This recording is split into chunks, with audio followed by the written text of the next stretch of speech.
Hey everyone, welcome to Pop XP. And before the show starts, make sure to click that subscribe button and click the bell to get notifications when we go live and we upload awesome new content. And don't forget, if you can, make sure to share our stream on all your social media outlets. We appreciate it, and thanks for helping us grow the Pop XP channel. Hey, what's going on YouTube? It's the brain of the mainframe here now, Scala with the Pop XP. And joining me as always is the teen sensation himself. He's a power crowdfunder right now, Mr. Billy Tucci, brother. How we doing? Dude, what is going on? Oh, you know, man, it's that time of year. It's that time. It's the crowdfunding time where we're full speed ahead, bro. Full steam, right down the track. Dude, I am blowing up right now. I'm answering questions that they should be asking Debbie because I'm not smart enough to answer this. But well, you need to make sure it gets to Debbie. Yeah, let's do that. Do that, Billy. Do that. Anyway, so what that's a great awesome. show we have tonight. Yes. I mean, first, my campaign. If I can do a little bit of plug for myself here. Let's plug it up real quick right now before we get into our guests so people know what's going on right now. Do you want me to share it? Are you going to do it? Let's share it right here. Oh, look at that. Indiegogo. Where's that? I can't see it. Indiegogo right now is at $70,686, 637 backers, 30 days left. That's great. In the first 24 hours. That's incredible. And then we just launched your Kickstarter an hour ago. And you're currently at $12,202, and you have 94 backers. Thank you all. Oh, 99 backers. 100 backers we got. 100 backers. I just refreshed it. First 100. That's great. Thank you, everyone. Yes. Thank you. Man, so this is they both just kicked off, man. You got one full 24 hours in with your Indiegogo, and now you're in your first hour. You just got 101 backer on your Kickstarter. She Haikyo Omnibus.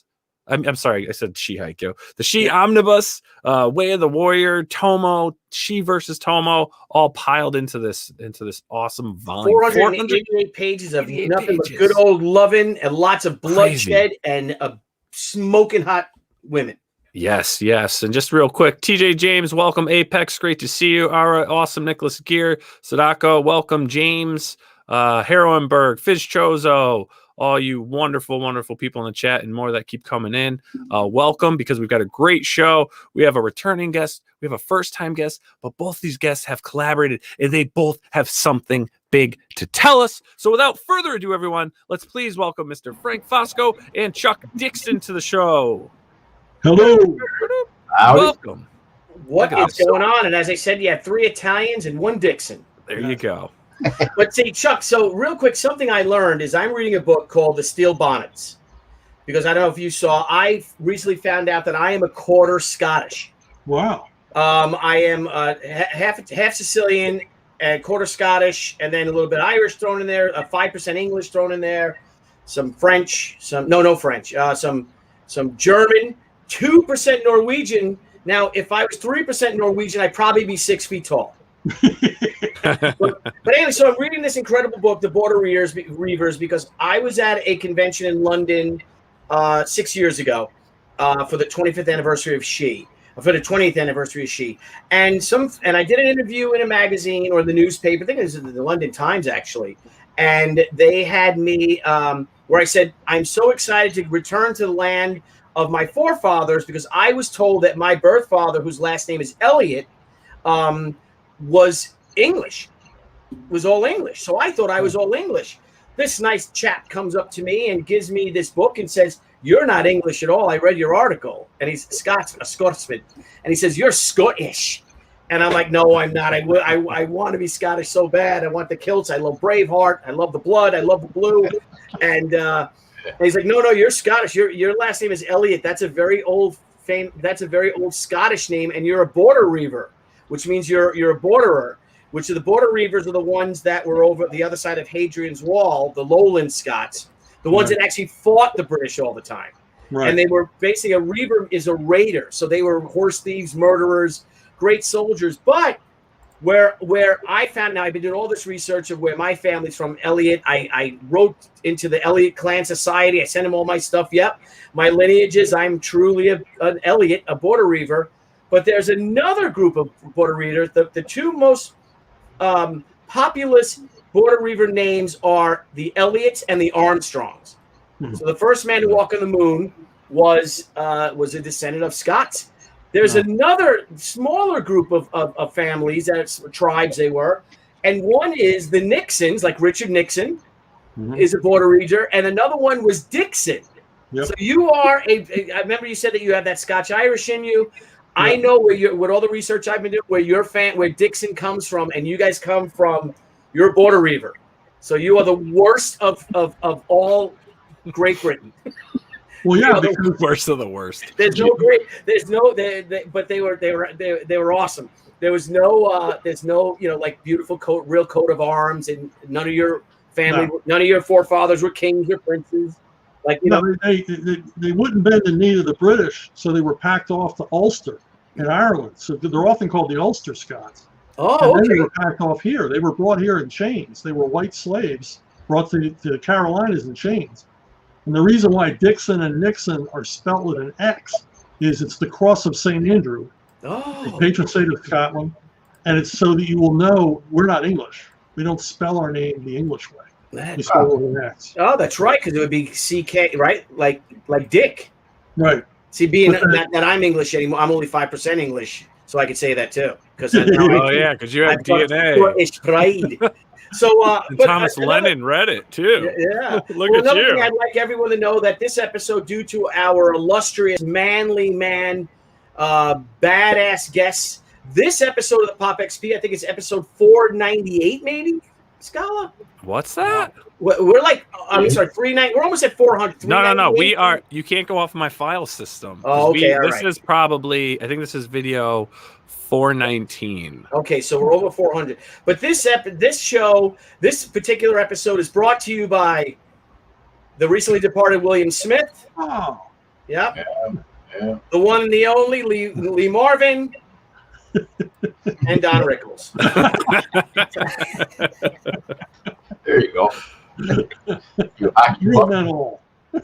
Well, gentlemen, good to see you. I don't know if you guys want to tell us a little about yourselves. Yeah. Frank, would you like to tell the audience a little bit about yourself? Introduce Yeah, them. like how you got know how you the got into great Frank Fosco. comics and stuff, you know? How did I get into comics? I was working in comics back in the 80s doing an independent book with Gary Carlson called Megaton. It was an independent comic. It was during the black and white glut Yeah. of during that time. And I was doing my character called Ethrian, a character I created when I was a 14-year-old kid with my buddy Ed Flores in high school in 1970. So Nice. I go back a few years, and my Ethrian character is kind of like a takeoff of the New Gods type thing that we were influenced by Kirby's New Gods. Mhm. So that's where I started in the independent stuff, and then I eventually got working like in DC, and so I was doing ghosting for Rick Holberg on The Strangers, ghosting out layouts. I didn't get no credit, so plus I was ghosting. So sent that stuff to Mike Carlin, and he saw it, and it was sitting on his chair for like a couple of weeks.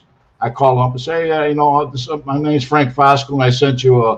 He said, we get that stuff all the time. I got a whole bunch of stuff sitting in the chair. I'll get back to you in a couple of weeks. When after I look through the stuff. 5 minutes later, he calls me back. You want a job? Oh, that's great. Awesome. That's great. It was like, so that call prompted him to go take a look and say, oh, okay. So I did some stuff for DC in the 94. First book I did was Legionnaires 13. So it's like trial by fire. I was drawing like 1,000 characters per page. Oh wow. It's like, okay, just give me a team book. So Now, have you guys worked before? Like, have you guys been longtime colleagues, pals? I did worked on Robin for Chuck. We the Contagion storyline. Mhm. Yeah. I did like a 10-page Batman Chronicles. Okay. that what- Nice. Yeah, we did a two-parter with it was the Roman, the gladiator themed issues of Robin. Yeah, Right? right. Maxie Zeus. Maxi Zeus. Yeah. Oh, Yeah, I guess Mike Ringo needed a little break, so I did a couple issues, and that's how I got to know Chuck, was through that. And then we kept in contact, got back in contact through Facebook and stuff, and we wanted to do something together. I started doing Avalon for him for Arcaven, or was that Arcaven? yeah, that was Arcaven. Yeah. Arcaven, yeah. Yeah. I'm getting confused. Arcade and Arctoons. Yeah. Yeah. Then this Arctoons thing came along, and I wanted to do some creator-owned stuff for them. And I thought of Frank, and I basically created this series called Something Big, for Frank. So, There you off to go. the races. There you go. Well, do tell. Let's get right into Yeah, it. tell us about Something Big. Well, Something Big is it takes place 30 years after a alien invasion that's basically wiped out most of the human race. And the aliens, it's the end times for the human race. And the aliens are basically interested in strip mining the planet for whatever they want. They're not interested in subjugating humans. They pretty much ignore them. They just strip mine. And this guy, Larry Dorfman, he's in his 70s. He used to be a heist man. He used to be a robber. And he realizes that a lot of what they're digging up in the Nevada desert is gold. Mm-hmm. So he plans a heist. He's going to heist gold from this alien compound. Nice. But he can't get any of his old cronies interested in it. They think he's crazy. And he enlists the aid of a bunch of these kids. They're basically living in the ruins of Reno, Nevada. And then they form his crew. And that's what the story's about. So kind of a genre mashup. Science fiction and a high story. Nice. Now, the Arctoons that this is on now, this is a new site that launched, correct? Yeah, it's a new platform. It's a free digital platform for comics. It's completely free. It's high res. You can read these comics on your big screen TV in your living room. That's how high res they are. So this we have here. So right now, episode 1 and 2 are up? Yeah, 1 and 2 are up. New episodes every week. Cool. So this is episode 1. I mean, the art's just amazing, Frank. Thank you. Jeez. Well done, brother. Yeah, I love your style. I always have. Thank you. And my first time, checking out Frank's work was back when, as I mentioned to him, Teenage Mutant Ninja Turtles: Urban Legends. Well, that's the first time I just, learned the name Fosco, and I was like, "Who is this brilliant man? Who is this man?" Thanks. Yeah, I just wanted Frank. I needed a storyteller. Somebody who really had the chops, and Frank's got it. He's got all of it. Because it's a heist story. You want somebody that knows how to heighten the tension and suspense. And all the various characters and can draw the real world. Yeah, and it was really important. And he's got he's got all that. That format does seem to work better on the phone. Yeah, especially for those vertical panels. We're going to have a phone. We don't have the phone app yet. That's in the works, but that should be available in the next few weeks. The phone app for Arctoons. Are you? That sounds really interesting. I heard somebody else mention that. Are you developing that? The phone app? Are you the guy that knows how to do that? No, it's a Box Day deal. Okay. So gotcha. It was his history is in IT, so this is all in his wheelhouse, and he just wanted to create a new comics format because we were putting stuff up on Webtoons and we weren't happy with the resolution, we weren't happy with how it was going, and we thought, well, let's start our own thing. And it's building pretty good, Yeah. But the thing is, we got to get out to a different audience. We got to get out of our own neighborhood and let other people know about it. And that's why we're here talking with you about it today.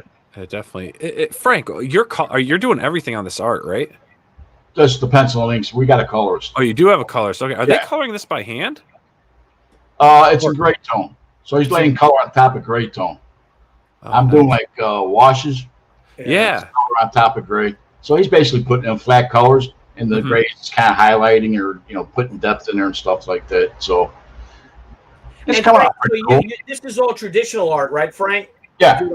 Paper, like the good old fashioned way. I'm working on 9x12 boards because of this format. Mm-hmm. So I'm doing like 2 panels on a board. Oh, that's cool. And it's something like this. Yeah. Let me zoom in on that. Oh yeah. There you go. Oh, beautiful. Oh, look at that. Yeah. Cool. Now, is this going to be published into a book, though? Well, that's the idea. I mean, some of the Arctoon stuff is being done in format like a book and then reformatted for Arctoons. And then some things like what Frank and I are doing, we're doing it directly for Arctoons, but it will eventually be formatted on paper.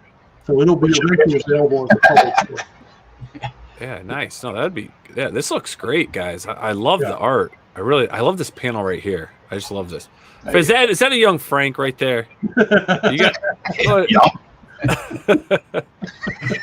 And then so that was episode 1. I just kind of scrolled through. Here's a little preview of episode 2. That's cool. Yeah. And these are free for you guys to check out. I put the link for this is in the description of the show. I've also posted the link in the chat. Our admins are doing a great job posting the link as well for anyone that wants to check this out on their own. Yeah, and is it a new episode every week? Every week, yeah. Every story on Arctunes is updated weekly with a new episode, and there's a lot of material there and a lot of different genres. Yes, wow. Yes. We've got horror, we've got humor, we've got everything. Well, what do we have going on in this scene right here? I see it. There's a lot of action going on here. There's that ship that we saw earlier that was in the out in space, orbiting Earth. Mm-hmm. Is opening up. It's getting active again. It kind of settled down. It kind of came into our orbit and just kind of sat there for like a month, and people just kind of like forgot about it. They didn't forget. They just went on with their lives. Yeah. This thing just got active and it started, doing stuff. Nice. It's opening up like these little portals to let out. You'll see next. Oh, cool. The big thing. Oh yeah. It's like launching the pods out. Yeah. Yeah. Oh, how cool is that? Now, what are these aliens like? They're kind of squid-like, and we kind of learn about them a little bit at a time. And we learn about what their ecosystem is like and stuff. It's not all revealed at the beginning, mm-hmm. and they're a little bit mysterious. And we'll learn about them as Larry and his gang get more involved in the heist aspect of the story. Chuck's in an echo chamber. Oh, my echoing? I'm sorry. Oh, hang on. Here, The color, your colorist is fantastic, though, too. Yeah. Now, do either of you guys believe in extraterrestrials? Not necessarily. What do you mean, Frankie? Not necessarily. No. I believe in the celestial. I don't know about extraterrestrial. Ah. But I think the odds are there that there's life somewhere out there. There has to be. Yeah. Whether it's little green men or whatever. I mean, who knows? Mm-hmm. It would just take them way too long to get here. They're already here, Billy. Come on. They're already here. I think their AI, their technology is what's coming. I think they're from the future, the vehicles we're seeing. Well, Oh, really? Let's talk. Wait a minute. Yes. I know we're here to talk about your book, but Why not? Why couldn't they be from the future? yeah, Exactly. why not? And you think it's ours? Yeah. Yeah, they come back to take a look at us. Why wouldn't they? It's probably a bunch of gawkers just going, hey, look at this. It's a tourist attraction. It's like teenagers. Or you think it's a guy like Frank sitting there in his studio and he's like, oh my God, let's go back in time. Let's go mess around with some F-18s. I need. They just got their learner's permit and they're time traveling. I'm drawing a comic book. I need photo reference of what F-18s look. Oh, I'll just go back in time. It's like Google for people 100 years from now. And they'll be able to go, but you can only have these little pods, and they only take photos and stuff. Yeah. Video. I mean, when you learn about life on Earth, you realize how resilient life is. I mean, obviously there could be life on other planets. Yeah. Even planets with hostile environments. It's debatable. I mean, I'm not saying there's not, but if you believe in God and what He's about, and if He's got a central focus on what He wants to do, then it might be parallel worlds. I see what you mean. I think God's a multitasker. And yeah, that's very possible. Yeah. If you look at the universe, I mean, one of the proofs that God exists is that you go to the far end of the universe and the laws are the same. I mean, the distance between the electrons and the neurons are exactly the same wherever you go in the universe. That's a consistency that doesn't make sense without a creator. Yeah. But the thing is that all of the elements that created life on Earth exist on other planets. So it could happen. And I'm not saying it's part of a grand design or anything else. I'm just saying that just the law of averages, there have to be, things on other planets. Yeah.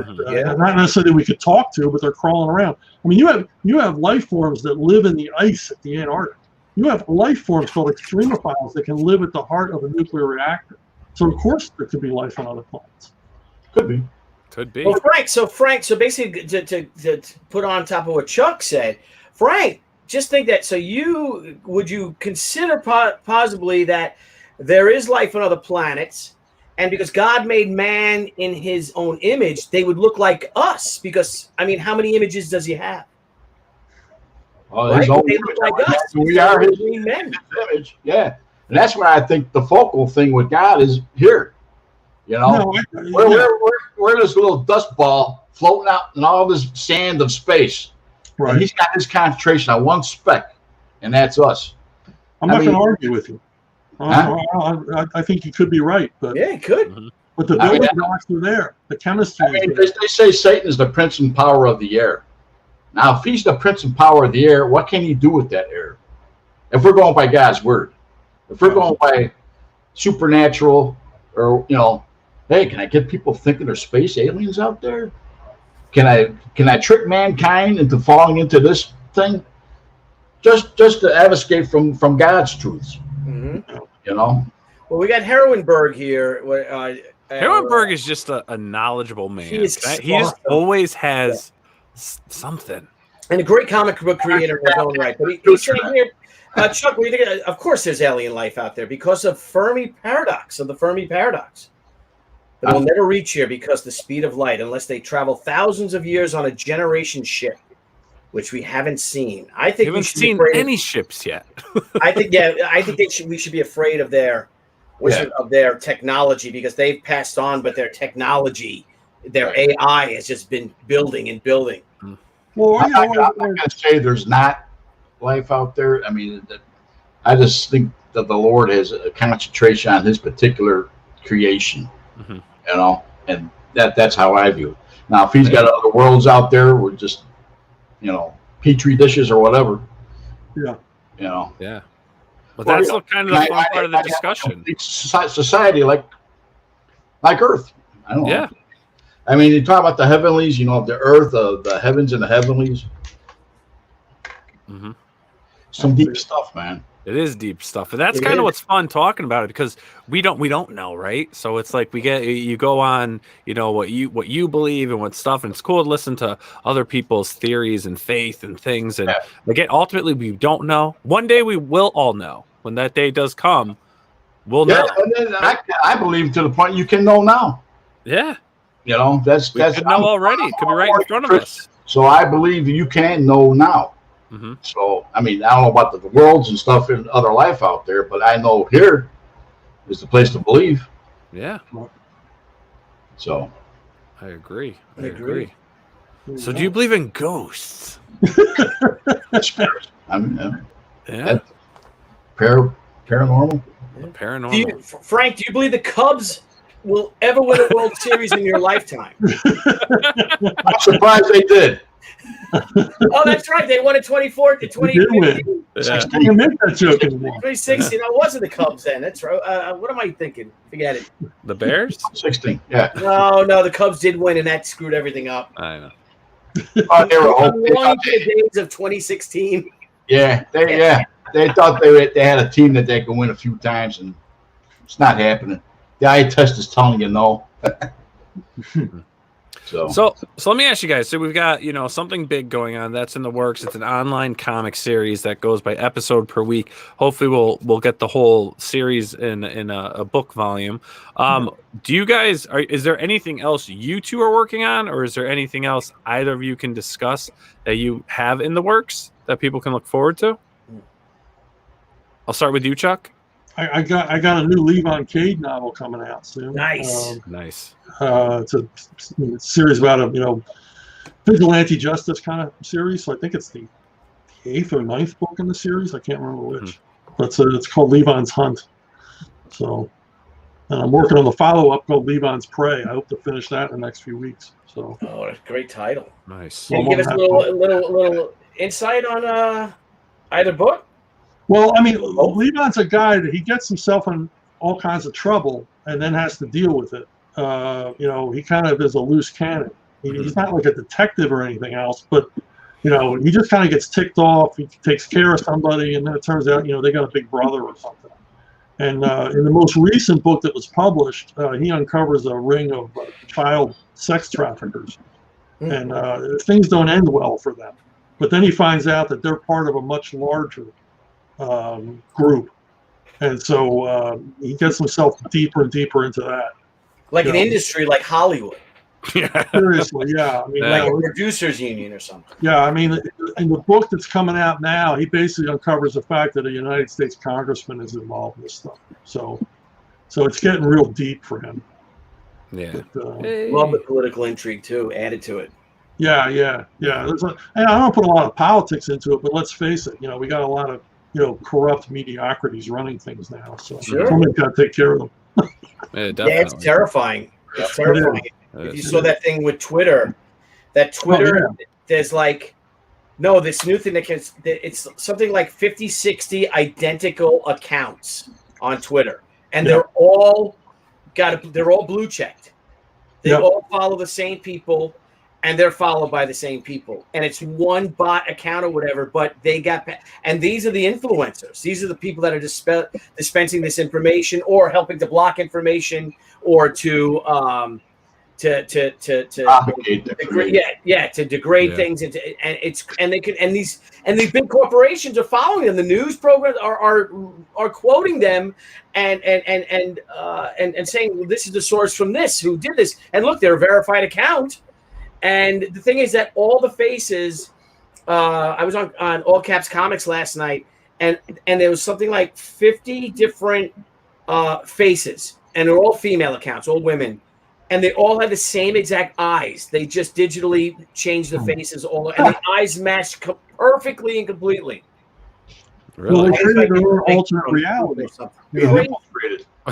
But these are the influencers. These are the ones that are dictating what films you should see, what news you should read. Well, that's why all of this is a lie. It's all a false facade. I mean, an outside group audited Facebook's traffic, and they found out that the vast majority of Facebook traffic and postings are conservative. But of course, Facebook doesn't like that. Right. They don't want to be a platform for conservatives. So they're doing everything they can to alter that. Mm-hmm. Crazy, scary times. There's various going on. I look back to the good old days of the rotary phone. Yeah. Hell, I look back to good old days like 2002 when it was the Wild Wild West. Yeah. If you worked hard enough and promoted yourself on the internet, you could make a splash without paying anybody any money. Right. Mm-hmm. Well, now they want to do it, and they control it with the algorithms. And if they think anything you're doing is advertisement, they bury you, right? So your stuff doesn't get seen. It doesn't go into people's feeds. Only just a bare minimum so that they're not really breaching anything. And then they want you to pay for it. Yet when you pay for it, you still don't see it anywhere. No. Yet it gives you analytics saying, oh, it reached 12,000 people, but you can see where it goes. And I remember I paid once, and they were like, it was all like they were showing my ads to users outside of the U.S. Like it wasn't even. I'm like, what is this? Why isn't this going to the audience that I'm trying to capture here? Yeah, like that's where I'm trying to capture my audience. At the time of what I was doing, this wasn't for Pop XP or anything. This is for a different venture I was on. And after that, I was like, I'm never paying for that again. I'm not doing that. Yeah, we did something similar with our first Kickstarter too. Yeah. So you're able to track this stuff and see where it goes? If you dig deep enough, you can find the analytics, but it's not easy to find. Well, the thing is, if you come up with a workaround, like, I'll send out direct messages. Yeah. They limit how many you can send out. And then you have, you can share to groups. And then now you have to do each one individually. So every time you come up with a workaround, they come up with a way to slow you down. So you got to pay them. And this is insane. I mean, once upon a time, you could just put up your little www.whatever.com and reach out to people, and they were free to come see you. There was no filter. There was no algorithm. There was no gatekeeping. Mm-hmm. But now, it's not, they're shutting everybody down. Yeah, especially that's the sad thing about it, and scary too is you have, like I said, your information, your science, the news they want you to read, the political candidates to follow, whatever, etc., the news to read, but they're doing it to gatekeep creatives. Yeah. for people who are just pitching up, like I said, your new comic book, your new piece of artwork, you know, your new novel that you're self-publishing or something like that. Right. I mean, it's crazy. We got in trouble. Nile and I, we got suspended for 90 days, and it killed us. Right, the momentum that we had with because we did a review on the Wonder Woman 1984 movie, and all of us. Fair use, mind you. Fair use. And Nile showed bits and pieces of the trailer, like everyone else was showing the trailer. People were just running the trailer on their channel. On their channel. No commentary or anything, just running it on their channel. Yeah, sharing it. Yeah, and they said that we violated YouTube's. No. What happened was they gave us a notice, because this is what happens if you do use. So technically, Warner Brothers owns that material. So it says, okay, you have you used copyrighted material, but there's no strike against you. It's not going to hurt your channel, whatever. If you want to remove it, that's fine, what have you. But they're not going to. Warner Brothers isn't pulling it. Well, then that was Warner Brothers Studio. Then all of a sudden, I got a thing from Warner's Media's law division, basically the legal department. It was basically went and pulled our video and had us suspended for 90 days for using that. And then after digging research and talking to some people and a copyright attorney, because I'm like, I gotta, what is going on? I gotta fight this. That's what they do.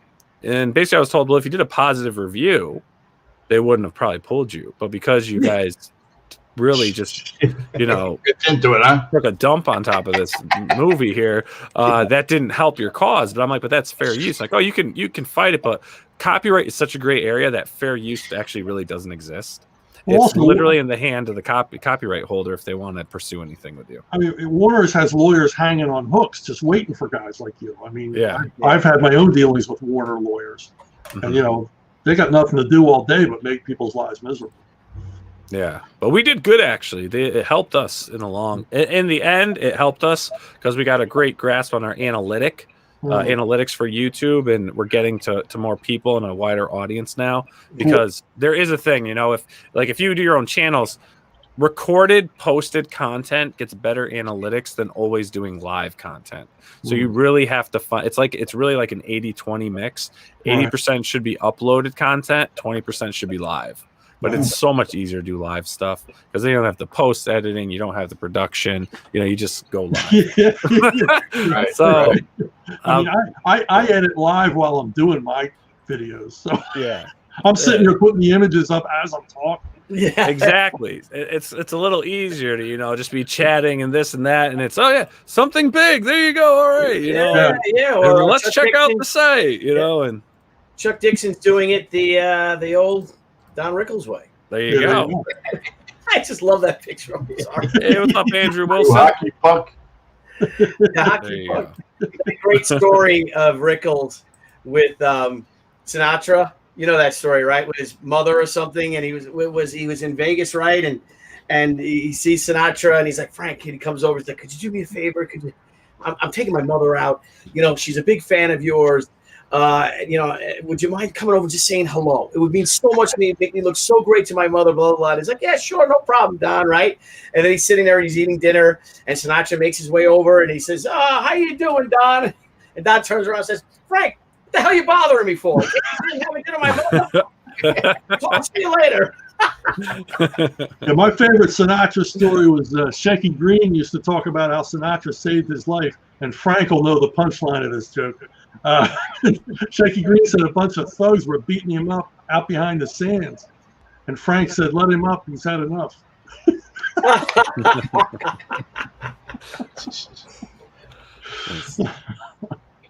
So Frank, tell us a bit. I mean, you got any other project, anything going on, anything people can check out? Nothing really. I'm doing a little thing for some people out of Washington D.C., but it's more like promotional stuff for whatever they want to promote. So not really like comic book type stuff. But for some reason, they got superheroes in their little 2-page stories. So I was like, that's interesting. If I may, how does a creative process work with you, with the two of you? Like, do you have a full the entire story done and scripted already, Chuck, or do you feed Frank pages, 5-10 pages at a pop? And what's this dialogue between the two of you to explain the story, like the design of the ships, the design of the alien, things like that? I just gave him like bare bones descriptions of things, and because I want to leave it up to his interpretation. I want to see what he's going to come up with. But I think I'm like 10 episodes or more in. Yeah, 14. I'm 14, so I'm a few episodes ahead of what he's working on now. Yeah. And I'm finishing up now. It's taking me like 3 months to do. No. Yeah, so we got some lead time, and because they're like shortening the episodes, I mean, initially our first episode was 40 screens, and I think now it's like 10. Because they found that the shorter the episode, the more views we get. So they've been shortening it. We did for like 40 screens for the first episode, and they're breaking up into thirds. So right. So part 3 will finish up episode 1 next week. That does make sense. That's why the shows, like even the live shows, we keep them shorter. Yeah. Because you get more views. That's our cue. We got to go. Well, I know. Frank, now how did you approach the alien designs, Frank, and the ships and everything? I just, I don't do a whole bunch of sketching or anything, a bunch of prelim stuff. I just go on the boards and just start drawing stuff, and Chuck gives a good enough description where I can already visualize it in my head, and I just start drawing. I mean, we got a bunch of pumpkin seeds flying out this ship over here, so get the guitar picks or whatever. That's what they look like to me. But yeah, I mean, he gives it like a bare bone. The guy's wearing what's the name of that particular kind of style of shirt, Chuck? The guava. Guy Bear. Oh, Guy Bear, yeah. Yeah, so I looked up Guy Bear for reference, for the type of shirt, Now I'm getting a bunch of shirt ads on my Facebook page. Yeah, me too. That's right. Yeah, some nice shirts. I might, I don't know if I like being watched, but Well, Chuck, you start wearing them to conventions, Frank. When you're promoting the book. Yeah, wear a Guy Bear. Heck yeah, I have one. I got one for my 50th birthday. So when I come down there, Frank, to Chuck down Old Tampa way, All right. I'm gonna wear it, and I want to have lunch with you and Sergio. You look right at home. Where am I, Guayavera? Is it Guayavera? Guayavera, I believe. Yeah. They're really nice shirts. Do you know what they are, Nile? The button-up shirts have these little stitching down the side. Yeah, they call them camp shirts sometimes. Yeah. So, call them what? Camp shirts. Camp. They're kind of like a bowling shirt. Almost. So they ended up doing that. A company I used to work for, this is many years ago, for an event, they got us all those shirts. Nice. So we matched. So we had the white stripe going down, and they were black, and there's some red on them, and it had the company name on it. Yeah. It was pretty neat. I think I still have it. I got it somewhere. Cool. But I don't support that company anymore. It's a dust rag now. It's a dust rag now. Maybe I'll put a Pop XP patch on it, Billy. Maybe we'll do that. I don't know. As far as getting visuals and stuff like that, Chuck will describe some of the kids, and I would take cues from that and just kind of do my own thing with them. This kid's wearing a straw hat, so you put a straw hat on. Yeah. When I described the aliens to him, I didn't get real specific. I just talked about height and generally what they look like, and because I don't want to hamper him in any way or limit him, and when I first saw his depiction of the aliens, like, oh man, these are just awesome. They're just they look alien, because we didn't want to owe anything to any other movie alien or whatever. We want ours to look different, and Frank's just done a hell of a job on it. Again, guys, it looks great. I'm going to show it to everyone. I think the art looks fantastic. I've been a fan of Frank's art for quite some time. Do we have a link, Nile? Yep, the links are in. Awesome. Yep. Awesome. Links are in, guys. Head over and check it out. And you can check out some of the other books and everything. I just love that. Like, that would just be a cool print to have on the wall. I just love that the life coming to the spaceship, and then you say guitar picks. I'm thinking like egg sacs. Shooting out, Yeah. Just real cool. That. Yeah. That's neat. Yeah, so everyone, check that out. Head over to Arc. So it's Arctunes, but it's called arcade.com is where you go, and then you find Arctunes there. Yes. And it's a whole bunch of stuff there. Yeah, I mean, I've been working like the last year and a half creating content for this, so I got a lot of different series. Nice. Yeah, you do. I did notice that when I did go on there. There's quite a bit of different things on there of yours, Chuck. From war stories to comedy things to just a bunch of different stuff. Yeah, and even some of the stuff that's credited to Box Day, it's actually me doing the scripting on it. So nice. And I got another series I'm working on called Go Monster Go, and then I just started working on a series called My Sister Suprema. With Anthony Gonzalez Clark that looks incredible. So it's a great. I mean, basically, Vox unleashed me. He said, just start creating content, and I fund some of it through a Patreon account, an Archaven Patreon account that I call the Chuck Dixon Slush Fund. That's how I pay Frank and the other artists. So, and that's that's been able to help me basically just free me up to do whatever I want. Yeah. Apex Comics asks question: who lettered your book, Chuck and Frank? Who's your letterer? It's who lettered? Who is it? It's the guys at Arctunes. It's going to be an interactive. That's one of the features. It's an interactive lettering process. In other words, if you're in France and you want to translate it, you can. Oh, cool! That's really cool. The lettering is on like a separate program than the art, so it's programmable. It's interactive. And we got Dr. Mosk's Retro Elixir. Hail Chuck, hail Frank, hail Wrenches, hail Billy, hail Nile. Red Hammer of Freedom, and it was amazing and scary. Yeah, that is. That's a pretty frightening strip. That's a feature on Arctunes. It's from Brazil. So we partnered up with these guys from down there, and basically they contacted me. They said they wanted to get something going in the United States, and I hooked them up with Vox, and the next thing I know, they're on Arctunes with about I think 4 different series. Awesome. Yeah. Now, are you going to do any more crowdfunding? You got anything in that arena, Chuck? I do a lot of stuff with Richard Meyer. He's got a bunch of stuff like in the hamper that we've already completed. Yeah. I did a thing with Bob C. Harden called Capture or Kill, and another thing with Sergio Cariello called Garrison, and so he's got all this stuff like in the bank, but he's going to start picking up speed on a lot of this work.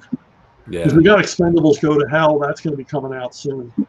Don't you got an Airboy going on too, Chuck? Yeah. Drew Ford is doing an Airboy. I just saw color artwork on that today. Airboy issue 52.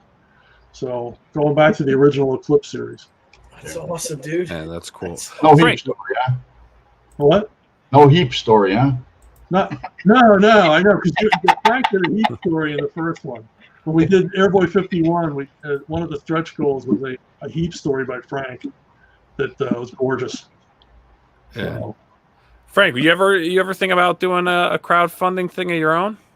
I got some friends who want to do stuff. I was working on something for a few years ago that we just kind of shelved, and he wants to come back to it. We might see about maybe crowdfunding that, but nice.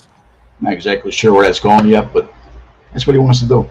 Oh, cool. And then Dr. Moss asks, how do we get the new Airboy? It might still be up on Indiegogo. I'm not sure.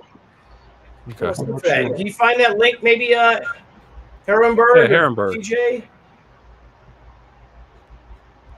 I just got an email today about Airboy from Indiegogo, I think.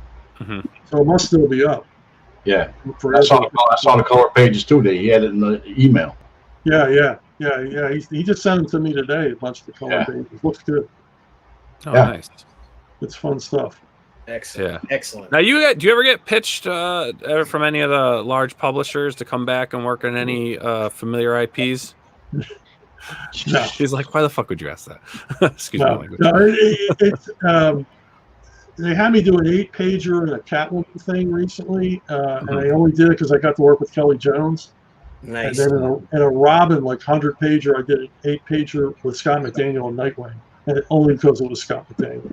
But every once in a while, they'll invite me back and say, oh, you want to do this little thing with Bane? And I'm like, I don't want to do little things with Bane. If you have like an ongoing series or something, I'll do it. Yeah. But, I don't like the stunt casting. Mm-hmm. So yeah. So would you, if they came back to you and wanted to do an ongoing series, you would do it again? I would have to have so many guarantees. I would need a contract that thick before I would trust them again. Because look at what they do to people. I mean, they'll bring you on a project, they let you do a couple issues, and then they fire you and hire somebody else. I mean, there's no consistency. Yeah. And I'm not interested in I want to do good work. I want to do quality work. It's not about the money or exposure or anything like that for me. It never was. I want to do good, interesting work, and I don't see them doing anything that I'm interested in. Yeah. Yeah.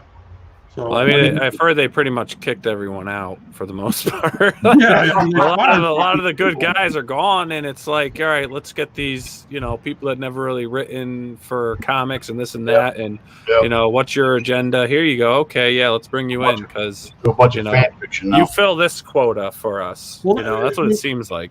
That's the saddest thing of all to me is that comic book material and superheroes in particular have never been more popular than they are right now.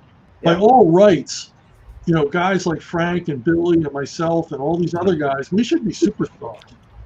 But we're not. We got pushed aside by a bunch of people, a bunch of tourists, a bunch of careerists, a bunch of opportunists who want, oh yeah, I can write comics, I can draw comics, because that's like the hip thing right now. Yeah. It's like, we were comics before comics were cool, and we're just sort of shunted to the side. And to me, that's sad because you look at what happens in Japan.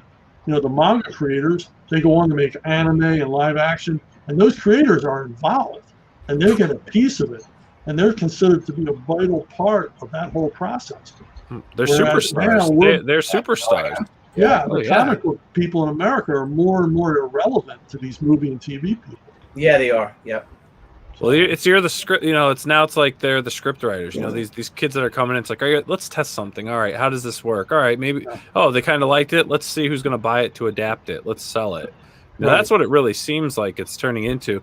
Then it seems, and this is my opinion. It seems that as far as like those IPs that have been around for 70, 80 years, they don't know what to do with. Well, you didn't have to do anything to them. You should have just continued the stories that people were buying and were in love with. But you just changed it so much and just, we have to reinvent that they literally turned American comics into a joke. Yeah, but it's good for the indie scene. I think it's great for the guys doing the indie stuff because now it's like we take the gatekeepers off us, take that control, take that control off the creator. You're doing what the fans want and you make what your fans want. You don't have to worry about selling 400,000 copies, 500,000 copies. You don't have to worry about that anymore. Right. You give your fans that personal experience. Join me on a live stream. Let's chat. I'll answer your questions. Let's talk about the book. What do you guys like? Did you like what I did? Great. What do you want more of? All right, let's do it. And that's what you give. And again, and they get those great boxes, the custom boxes, and it's like, wow, I was a part of this, and you become not just a backer for creators, you're like partners, you're part of that network. You see what Brian Polito's doing with, he hosts a whole convention just for his fans. And he brings all the artists in and everyone that works on Lady Death and all that. And it's a convention just focused on his fans, no one else, and the people that are involved in it. I mean, how do you get? I mean, look at what Ethan's doing. He's really focused on the product. He's focused on the product, giving a great product, expanding it, listening to his fans, doing it, and and people are just following in tow with that. And you are seeing a huge transition. I mean, you look at Graham Nolan's doing. Yes. He's carving out his own corner in this. Yeah. He's he's bringing in the good monster comics that we need, and that's what's fun too is we're getting the books that the larger publishers weren't giving us. And we're all trying to find that audience that the major publishers abandoned. Not only abandoned, but actively chased away. Yeah. Fitz Trozo says here too, like Antarctic Press, Alterna Comics, even Zenoscope is better than the big two right now. It's funny you mentioned that. Now we do a show called The Week in Pop, right? And we originally started this show to try to bring a little more mainstream into the independent stuff we do. But then it's now turned into like, well, we're gonna just bring in the independent for the week. Yeah. And that's what we do. It went from like, hey, let's recap these great things that happened to now let us show you what we found this week. And that's what the Week in Pop is. So it's not much, like Black Widow. Yeah, we did do a review on it because it was a big movie, and not for nothing, the Marvel movies are entertaining. I will say that. I think that's one thing Marvel does better, obviously, than their comics, is at least the movies, for the most part. But but we get into books and we're dealing with different publishers that I don't think a lot of our viewers are familiar with. So we're bringing a lot of different books to the scene, and from publishers like Antarctic Press, Alterna, Zenoscope. We've had some Boom stuff. There have been a couple Image stuff, but we're not looking at the DC, the Marvel stuff. It doesn't bring anything to our viewers. It's not as intriguing or interesting, and there's action in some of these books, and there's good storytelling. It's not just sitting at a table having a conversation that goes into 3 more issues before any bit of action happens, Right. And the thing is too is, and we've all talked about this before, is how you have these films that are making $1 billion. And the comics that the films are based on are selling less than 40,000 copies. Yeah. Makes no sense. Well, it makes perfect sense in the way they're running it, because they're running it into the ground. Yeah. And they seem to be doing it on purpose.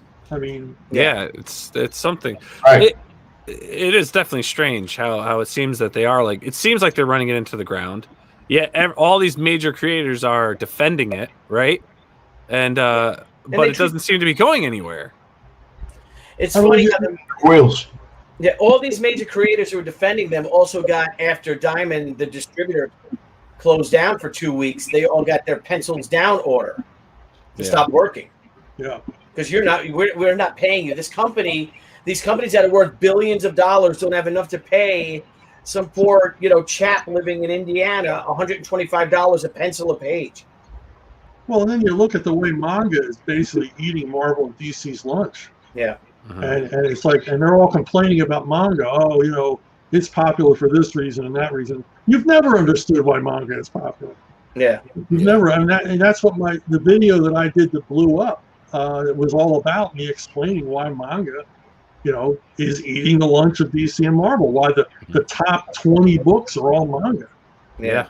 Why the number one manga selling title in the United States, it outsells DC and Marvel's entire output that month. Mm-hmm.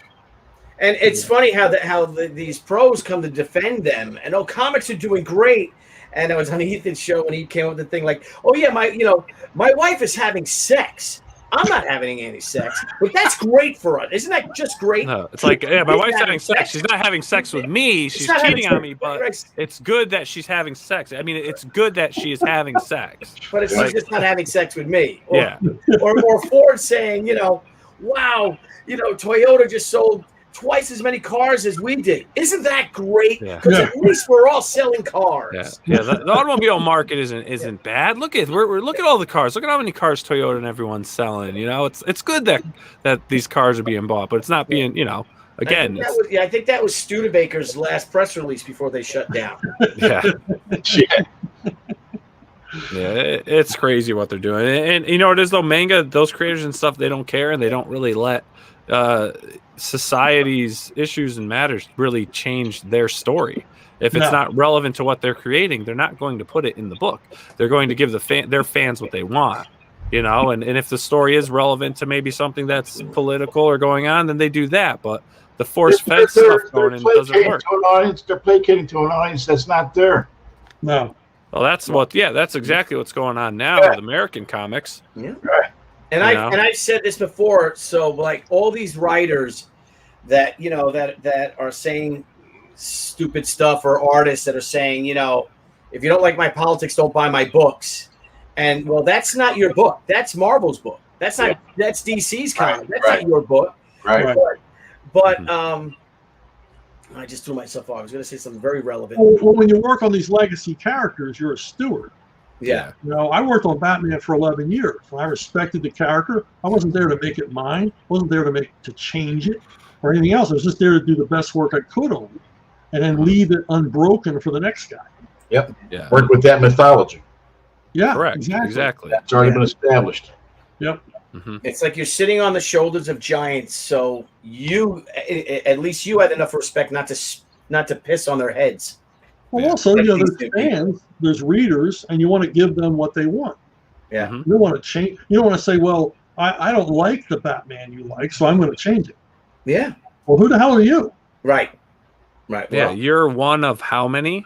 Because Yeah. that's the problem. Is they're changing the characters, they're changing the books for an audience that may want representation or want this or that, which is fine. Have your representation, but then buy the book. Yeah. Like the sales should be skyrocketing. right. Yeah. And they're screaming every day, but if it costs $1 for every like in Twitter, trust me, they'd have far less likes. All those people Yeah. Oh yeah. that are because they don't buy the comics, and it's obvious Right. they're not buying the comics because the sales are in the tank. Mhm. Crazy. Trying to appease a crowd that they're not even buying the book. Yeah.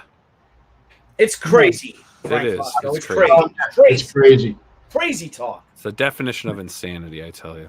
Right. It is. Doing the same thing over and over, expecting different results. Yeah. Because they do. They don't change the game plan at all. They just double down, No. and it's a mess. And then the stuff is just poorly crafted. It's just not.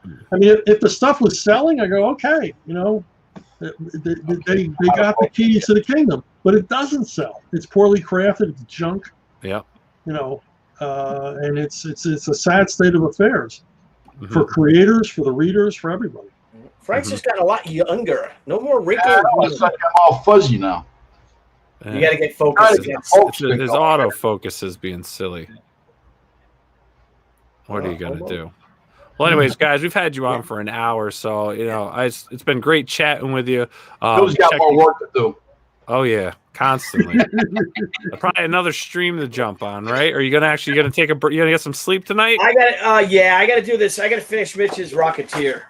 Speaking of the good old days, so I got There to. you go. Cool. Show us again, Billy. Come on. Yeah, show us again. That was too quick.